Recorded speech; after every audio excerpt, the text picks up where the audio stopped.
Hi, Doug Upstone here for Doc Sports, and we are going to be talking a little golf today. Normally I'm joined, or I should say I'm a part of the Tony's time for golf, but Tony wasn't able to make it today, so I'm gonna jump in the hot seat myself and see what I can do to inform you and to give you some free picks and to tell you something about the golf tournament this week. Tony wished she could be here, just one of those things, wasn't able to make it happen today, so we move on, right? That's just the way sometimes life takes us. This week we got the Tour Championship in Atlanta. It's right, the final event of the season. Now, of course, we still have the U.S. Open and the Masters, but officially, or I guess officially or unofficially, they are being moved into next year's 2021 golf calendar. So we're going to have, in essence, 2 U.S. Opens and 2 Masters. So that'll be a little bit different. But for the Tour Championship, we're ready to go in Atlanta.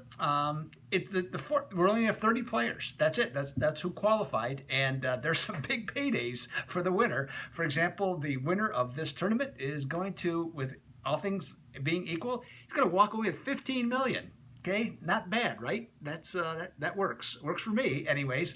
And I think even the 8th place finisher in this tournament is going to walk away with $1.1 million. So not bad at all.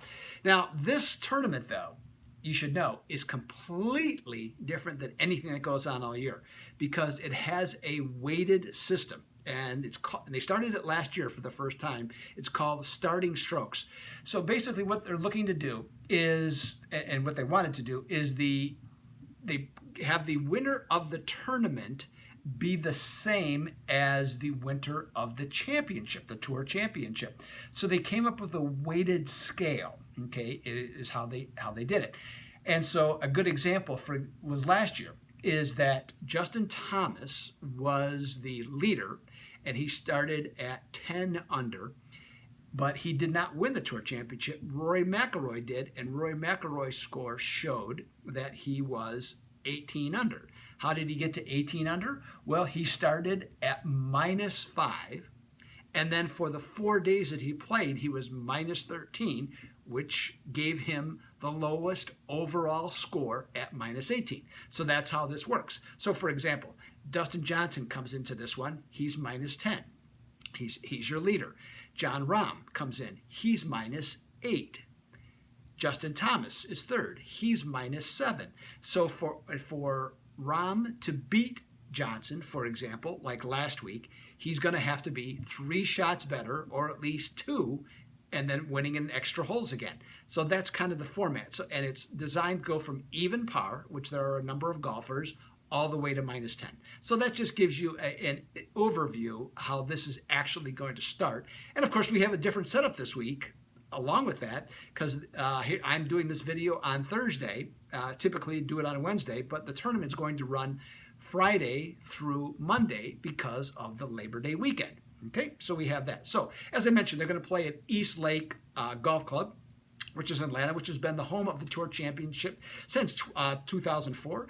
7,319 yards with a par 70 is how this course is set up. The fairways are cut narrow. It's going to be a premium, just like last week, of hitting the ball straight. It's going to be that's important every week on the PGA Tour, but it's even more so. Well, I shouldn't say more so than last week, but it's certainly equally as so this week. They're going to be the type of grass that's in the fairway. I'm going to see if I get this right. Is the Zoysia grass, and with I said that wrong. I'll tell you what. Here's what it is. It's a type of grass where the ball sits up. Okay, so the best way to describe it, the fairways are like hitting off the tee box. That's basically what it is. The ball really sets up. And so with that, if you hit your shots in the fairway at this golf course, 80% of the time, players get it on the green. Okay, so that's one big advantage. Hitting the ball in the fairway is a tremendous advantage here. Conversely, it's like 54% if you don't, because again, the rough, beside the fairways being narrow, the rough is up. Going to be tough to hit out of. The greens are not as difficult as last week, okay? And by the way, I didn't mind that one bit whatsoever. And your typical score at this course has been anywhere from 9 under to 13 under since 2000, and I think it's 12. In fact, I know it is 2012. So that's kind of the, just the overview of the course. Now, in terms of, various players, obviously Dustin Johnson off last is he's sitting at number one. He's plus 2,000 odds. Plus 200, excuse me, to win. So he's looking to be in great shape coming into this one. If he plays anywhere close, he should walk away with the championship, and deservedly so, I might add. Rahm, though, is in contention. He's plus 300. To win back-to-back, though, that could be tough. And I'll tell you something else.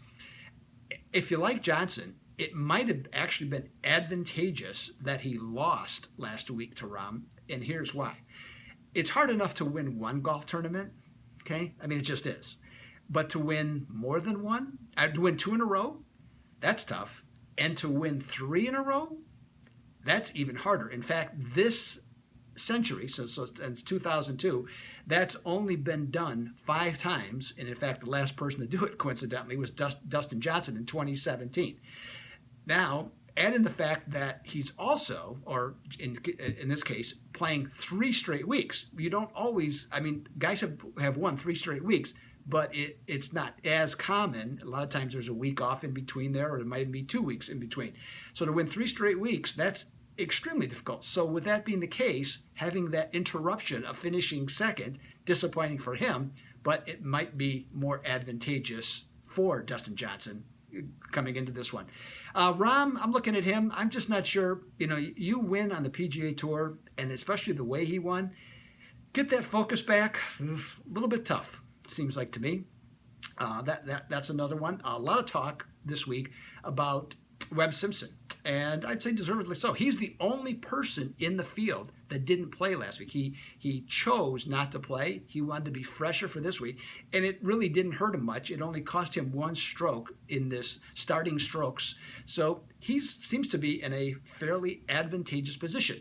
If you're thinking about Rory McIlroy, I know Tony and I have been down on Rory McIlroy. He played the first 2 rounds quite good last week, but didn't go as far otherwise. To take him for anything is really a challenge, and I'll tell you why. His wife is literally due to have a baby any day. So he could he could shoot 65 2 days in a row, and he might have to go. so that makes it tough. So from that standpoint, I would have a more difficult time choosing him as a player just overall. So free picks, okay, I got a couple here for you. Xander Schauffele, he is starting 7 shots back. Okay, tough to come back and to win it, but he is the king of the no-cut tournaments. 3 of his 4 wins have come in no-cut tournaments, just like this one. I'm not saying that that's going to be the ideal situation for him to win, but if you're looking at him for top 5 or top 10, I think could be pretty advantageous there. Top 5, he's at plus 220. And at Eastlake, he's got a win. He finished 2nd, and he's finished tied for 7th. So very strong position. And for a top 10, he's minus 190, so not bad. And I got a head-to-head here for you, too. Dustin Johnson over John Rom. Okay, I think that was for a lot of players, possibly, that loss might have hurt. Even though Johnson fully admitted he was lucky to make the putt on 18. Okay, I think that was 44 feet, as I recall, on that one, that even just got him into the playoffs. I don't think he's going to be fazed by that whatsoever. As I said, it's tough to come down, or to rebound from an emotional win in the PGA Tour, or any win, as I said. And so I'm just not sure that Rahm's going to be right there. He's there to compete, certainly, but I'm just not sure he's going to get it done. So there's your other free play on a head-to-head for the tournament, okay, is Dustin Johnson. Like I said, I do tournament golf. Tony does head-to-heads, as do other guys at Docs. So you should check out all their plays as well. There's a number of guys that do great stuff. And for the golf picks or the football this weekend, the baseball this weekend, NBA, NHL. You can get the $60 of free money if you've never signed up at Docs. You can just go right there, sign up, get $6 of free picks from any handicapper, okay, that you'd like, and take advantage of it. Hey, we got a big sports weekend, and let's not forget, the Kentucky Derby's also in this mix too. So at Docs here, we got a lot of stuff going on. There's, as Tony says, we got lots of free articles. 95% of the stuff at the website is free. Take advantage of it. Make yourself a smarter handicapper by going there. But if you don't have the time, that's what we're here for, okay? All 12 guys at Docs are at your service and to try and put you into the winner's circle on a daily, weekly, and monthly basis. So there you have it. There's our free picks for golf tournament. I sure hope that Tony and I will be back in 2 weeks for the U.S. Open as the new golf season gets underway. So this is Doug Upstone for Doc Sports. Until next time, adios.